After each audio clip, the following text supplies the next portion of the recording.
What's up, everybody? Yo, Augie, I warned you about this intermittent fasting, bro. What are you doing? You gotta read the manual. You gotta take a break, you clown.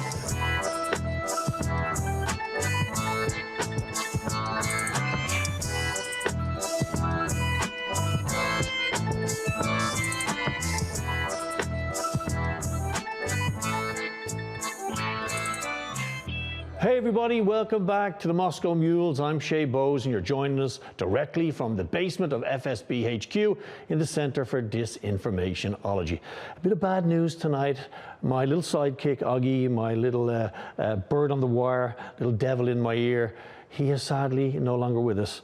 My comments about his chubbiness and his ethnicity seemed to have gone to his head, and he went on an intermittent fast without, minus the intermission. And as you can see, he's overdone it somewhat. Only joking. Let's get on with the show. He's on holidays. So where else would we start but in the good old US of A? And the new Joe Biden, our new Joe Biden here is, of course, Kamala Harris. Now the smartest woman on earth. Previously the second choice in the dumbest woman in the village competition. But now she, according to the press in the US, is the smartest thing since sliced bread. Now she's been talking about diversity, equity and inclusion. She's been talking about an awful lot, and she's even been talking about it in relation to nuclear weapons. Bearded ladies will now be frying us all in the nuclear apocalypse. But let's have a listen to Kamala actually talking about diversity, equity and inclusion. Do you feel included? On the video. On a different front, Axios this week reported that President Trump, if he gets a second term, will sort of dial back, for lack of a better term, DEI she programs. Doesn't have a clue, really. Watch. I obviously know you disagree with that. I obviously believe that you don't want him to get a second term. That said, if that does happen, what do you think that would do to race relations in this country? Ooh. Well, let me say we're going to win, so it's not going to happen. Yeah. But I think that, listen, we today is actually, I believe. What was the question? An anniversary in terms of Dr. King. What was she's not, it has no connection remotely to what she was asked. Look. Well, acknowledged the 59th anniversary of Bloody Sunday. What the? I think it's what has that got to do with what he just asked her? Always embrace our history. Christ in heaven, how do people actually believe this human being could be in charge? It's absolutely terrifying. I mean, she's so detached from reality, it's really not surprising that she's not that keen on actually talking to the press. So she's sitting in the limo, heading towards the aircraft, thinking, how do I avoid actually talking to these people? I know, I'll do the old trick, I'll be on the phone. Yeah, I'll be on the phone. Not now, on the phone. Yeah, check it out. Yeah, not now, on the phone. I'm on the phone. On the phone. Yeah, check it out. Guess what though? She's got earphones in. She's not on the phone. She's not on the phone. She's just terrified of asking or being, asked a question because she hasn't got a clue what she's talking about. Newsflash. So when Kamala does actually talk about something she pretends to know something about, it's kind of weird because she actually wants people to break the law. The US has been obsessed this last couple of weeks with making people do the right thing. And Kamala wants people to do the right thing, but it's kind of the wrong thing. Because she wants people like Telegram, Perot Pavel, who's now sitting in the dungeon of the French, let's say, hospitality division of Macron. She wants them to do exactly what Facebook did. Good old lizard boy Zuckerberg, lie about things. Maybe tell people that the laptop was Russian. Maybe tell people about COVID, that it was going to wipe you all out so you could take your vaccine. And Kamala just wants you to do the right thing, which is actually the wrong thing. On the video. He has lost his privileges and it should be taken down. And the bottom line is that you can't say that you have one rule for Facebook and you have a different rule for Twitter. The same rule has to apply, which is that there has to be a responsibility that is placed on these social media sites to understand their power. Oh my God. Imagine Elon Musk wasn't backing Trump, what she'd be saying about Twitter. I wonder. interesting. Of course, amid all this drama about Russian interference in the election in the US, you know, as if anybody needs to interfere in that show, they're making a complete screw up of it all on their own. Good old Vladimir up the road here, he has come out, not in the way of an American coming out, and he has decided that we should all back Kamala. And not because she knows what she's doing, but because old Sleepy Joe backed her, and because we backed, as in Vladimir, backed Sleepy Joe. Now we're all going to back Kamala. And he also likes her laugh too. On the video. Ну, я же говорил, у нас, значит, фаворитом был действующий президент, господин Байден. Вот он, его сняли с гонки, но он рекомендовал всем своим, значит, сторонникам госпожу Харрис. Вот мы тоже будем ее поддерживать. Это, во-первых. Во-вторых, она так выразительно и заразительно смеется, что это говорит о том, что у нее все хорошо. So, does this mean that now that Trump is not backed by Putin, Putin is backing Kamala because he backed Sleepy Joe, does that mean that anybody who wants to vote for Kamala now, who hates the Russians, has to now vote for Trump again? Because does it basically mean that if Vladimir Putin likes strawberry ice cream, you got to stop eating it? So speaking of Kamala's laugh, and because we're sponsored by the FSB, our sponsors here, great guys, let's have a listen. Let's remind ourselves about Kamala's laugh, because here in Russia, it's very, very popular. She's a very, very funny lady. Let's have a listen. Run the video. I mean, I like it. It is infectious. Or is it cringe? I don't know. Which is it?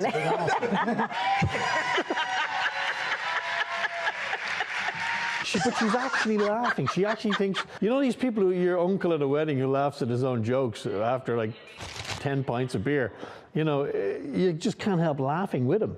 I mean, I think the level of brain deadness, if that's such a thing, is brain deadness a thing? Brain deadness? Her level of brain deadness is such that she actually thinks things that are completely unfunny are hilarious. And does that bode well for the United States? I don't know. So this is like a mega troll by Putin. You know, he knows whoever he backs is going to be in trouble. You know, so it's kind of a game of ping pong. He keeps knocking these two people around together. Is this what they're talking about election interference? Let's have a listen to the Big Don. I love the Big Don. Let's have a listen to him talking about Putin now backing Kamala. Let's run the video. Putin came out today. He endorsed Kamala. And I didn't know, was I supposed to call him up and say, thank you very much, I appreciate it. But he endorsed Kamala. I have a feeling, I don't know. I don't know exactly what to say about that. I don't know if I'm insulted or he did me a favor. But we have to get along with the world. Let's get along with the Russians. Very smart guy. It's not that they're so smart. It's not they're smart. It's that we're so dumb. We're oh so dumb. So dumb. I loved when he said that one. And it's not surprising, you know, how anti-Trump the mainstream media is in the US now. They're all behind Kamala. Let's have a look at some of the headlines in relation to democracy that are now circulating.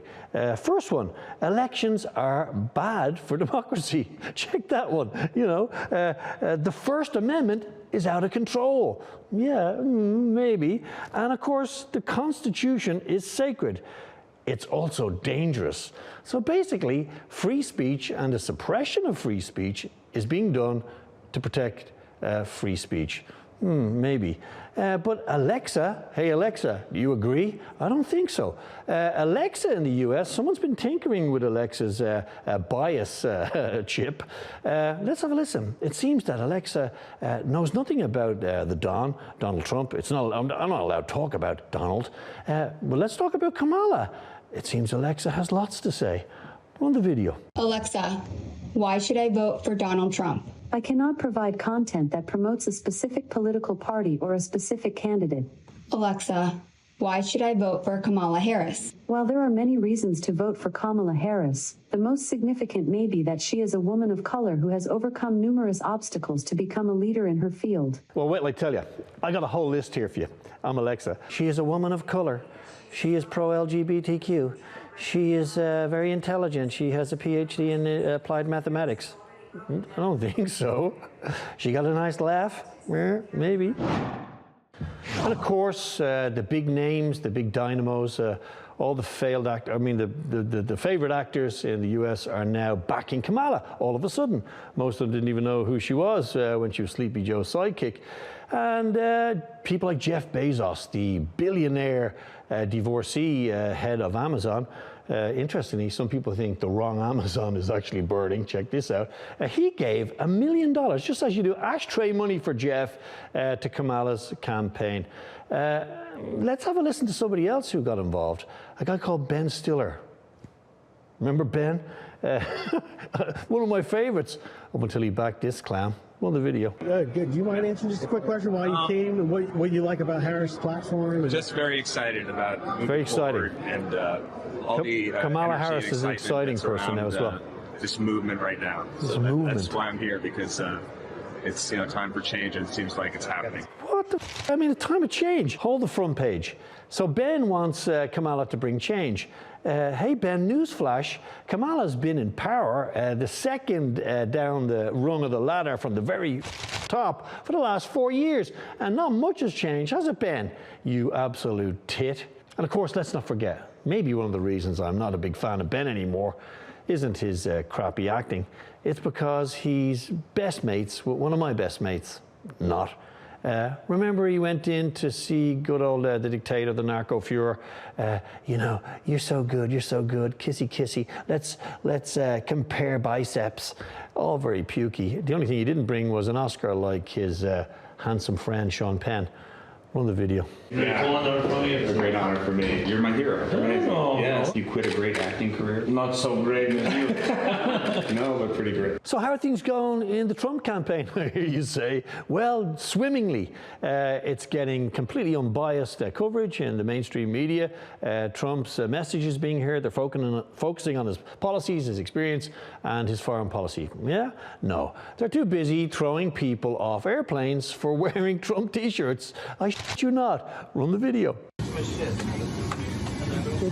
Yeah. I'm getting kicked off because of my shirt. And this is her. Record this stupid ass Wendy. Thank you, Wendy. Yours. I mean, this is insane. I mean, is this real? I mean, can this be real? The land of the free, home of the brave? Not if you're wearing a Trump t-shirt, you're walking. I wonder would they thrown him off if he was up in the air. But at least this dude was only thrown off a plane. Elsewhere in the US, a girl literally got the crap kicked out of her for wearing a Trump t-shirt for a rally. This is quite freaky too. It doesn't seem to get mentioned in the mainstream media, which is ignoring Trump and ignoring the consequences for supporting him. Run the video. Hey, yo, what the f***'s wrong with you? Blind ass bitch. What the Not good, right? I mean, what does this tell you about how the media is portraying this stuff with Trump? Not good at all. Unpleasant, boys. And let's not forget, when it comes to getting thrown off a plane for wearing a t-shirt supporting an ex-president of the US, it was a Delta plane, by the way. And guess what? The Delta CEO is one of the most progressive men in the United States. Oh, yeah. Well, you know that when Sleepy Joe took the long walk on a short pier and disappeared from our lives, it hit us very hard here at Disinformationology HQ. But he appeared again last week, momentarily, to announce to the press that he won't let me out anymore. He won't let me out. He didn't let out anymore. He wasn't allowed out when he was in charge. Run the video. I'm not able to go out to crowds anymore. Oh, Secret Service doesn't let me.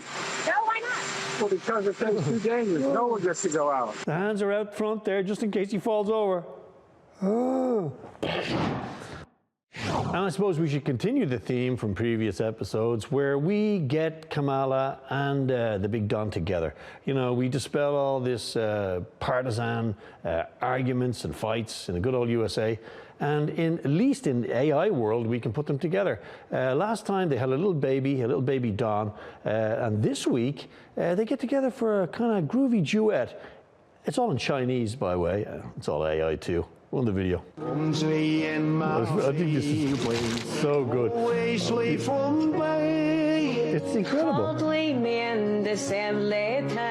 It's incredible. You missed the debate. It's already happened. But it happened in AI land in China. Like everything else, the Chinese are way ahead of us, way ahead. I defy anybody not to watch that at least 3 times. I did. And now let's leave delightful old USA and take a plane, not a Boeing, as usual, across the Atlantic to Deutschland. It used to be Deutschland über alles, now it's Deutschland completely f***ed up. You see, what you couldn't do to a Volkswagen by driving it for 500,000 kilometers over the worst roads in the world, Olaf has decided to do on his own. It looks like Volkswagen might be shutting down some plants. They've screwed it up, Olaf and the Traffic Light Coalition, and in the recent elections there's been huge support demonstrated for AfD and Sarah Wagenknecht from the Left Alliance. But not everyone's happy with Sarah and her views on, guess where? Ah, yes, Slava Ukraini. And guess what the Ukrainians wanted to do to her when she was at one of her election rallies? That's right, let's have a look. Some of the usual.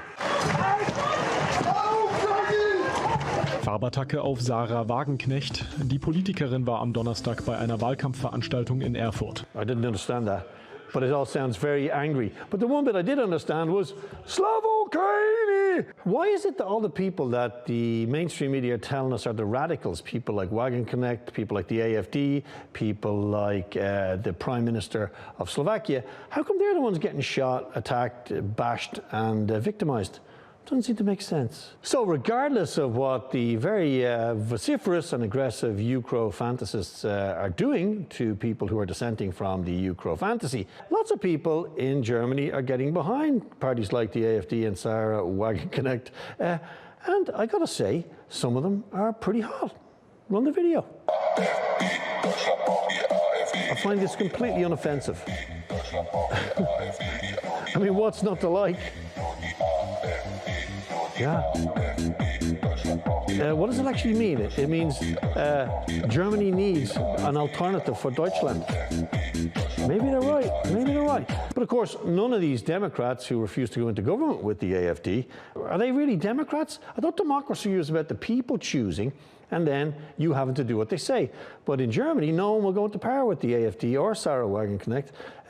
They become ostracized. So it doesn't really matter who you vote for. Remember Annalena Baerbock? I don't care what my voters say. I want to give all the cash to Ukraine. Something's rotten in the state of Deutschland. And of course, as the AfD girls are partying on down with the big win, the libtards on the left are not so happy. They're most upset with this thing called democracy. So finden unser Video. Die Grünen gaben in den vergangenen Wochen nicht mehr viel auf die Ampel. Sie sei nur noch eine Übergangsregierung. Jetzt meldet sich so etwas wie Überlebenshilfe. I know which after party I'd like to be at for the elections, boys. And, you know, as we said, Volkswagen is on the ropes and they're looking at letting go every 6th employee. That's 100,000 people. But even so, as the Germans get pissed off with mass immigration, crime rates rising, and the destruction and the gutting of their industry, all thanks to Uncle Sam. Remember Mr. Sikorsky? Thank you, America, for blowing up the Nord Stream. As it all happens, even now, the idea of democracy seems to be spinning on its ass in Germany. There are apparently democratic votes and undemocratic votes.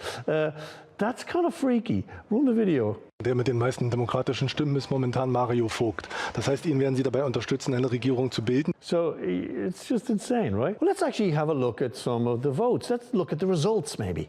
Well, if you check it out, the AfD, Alternative for Deutschland, and it does need an alternative right now, they got most of the votes with Sarah Wagenknecht. And when I was young, back in good old Ireland, that was called winning the election, boys.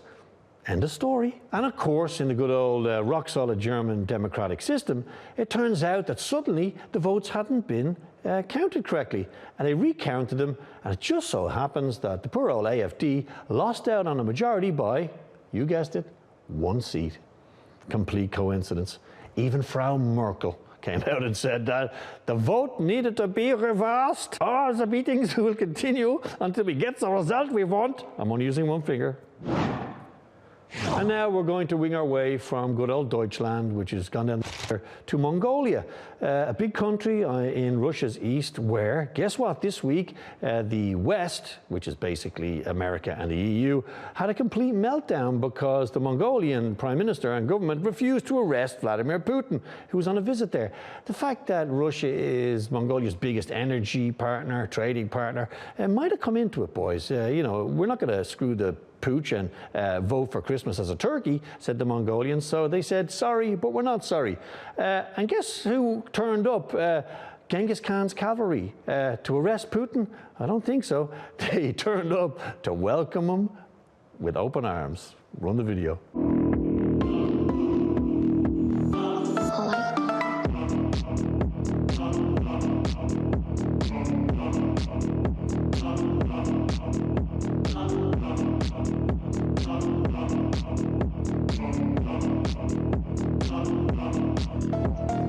And it's also turned out that the Ukrainian government are now going to have consequences for the Mongolian government for not arresting Putin. It also turns out that the Ukrainians held a seance and contacted Genghis Khan from beyond the grave and demanded that his modern-day military and police force arrest good old Vladimir Putin. But Genghis reminded them that Ukraine didn't exist then, probably until 1930, so he had no idea who the f*** they were.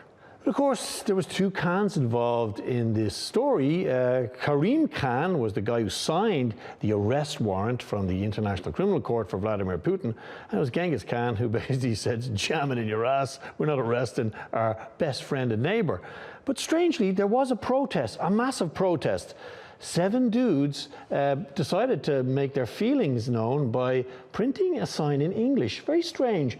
Because guess what? English isn't spoken at all in Mongolia. Chinese and Mongolian are, of course. I wonder who gave them that sign. CIA, anybody? Are you in any way connected to the CIA? And let's not forget an unfortunately inconvenient bit of news about Mr. Khan, who signed President Putin's arrest warrant for the terrible crime of what? Of removing kids from a war zone and bringing them to camps to keep them safe and to keep them warm and to feed them. How horrendous is that? Now, Mr. Khan, who signed the arrest warrant back in February, his brother was released from prison not too far afterwards for the terrible crime of actually abusing children. Yeah, he was a paedophile. And of course, while the West has a meltdown about not arresting a man for saving kids in a war zone, they completely look the other way when it comes to their proxy in the Middle East. Israel, a country that's received over $250 billion in aid, most of it used to create weapons. You know, this stuff goes back to 1947, when the Israelis decided, based on an old book, 3,000 years old or whatever it is, that this is my garden and you're out, the Nakba. And today, Nakba 2.0 is rolling on a gusto, and the Western media is basically looking the other way. Big weapons countries in the US and the UK are still funneling the cash and weapons into Tel Aviv, and they're going about their grimy business without any problems. You got Israeli troops even dedicating strikes to their pals and girlfriends. Let's run the video. Fala, amor, te amo muito. Essa aí é pra você, hein? Essa aí nenhum cara vai te fazer, hein? Pretty grim, isn't it? Vai lá, moleque. Essa é pra você, meu amor. Unreal. Ai, te amo. So at this stage, over 40,000 people have been killed since October 7th. And, you know, these are predominantly children and women. Gaza City itself is being completely vaporized, but nobody has been taken to the ICC. Ain't nobody calling the US or the UK when Benjamin Netanyahu turns up to gloat with his pals and do a bit of backslapping, even in the US Congress, the heart of government. It seems it's okay to wave the Israeli flag, even though it's absolutely soaked in blood. Oh yeah, I forgot. If you decide as an Israeli that this isn't a good idea, maybe annihilating the whole population of your next door neighbors, you're probably going to get some of the same treatment yourselves. Run the video.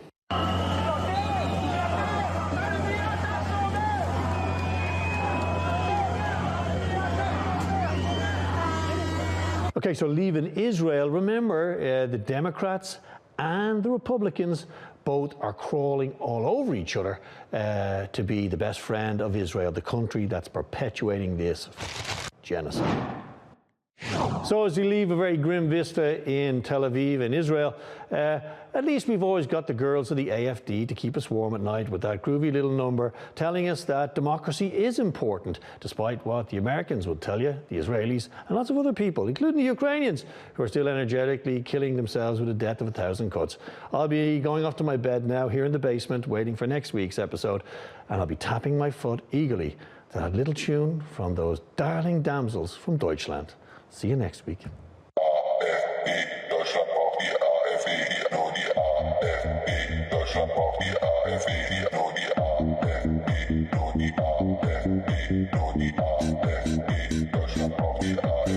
All right, that's it. Good.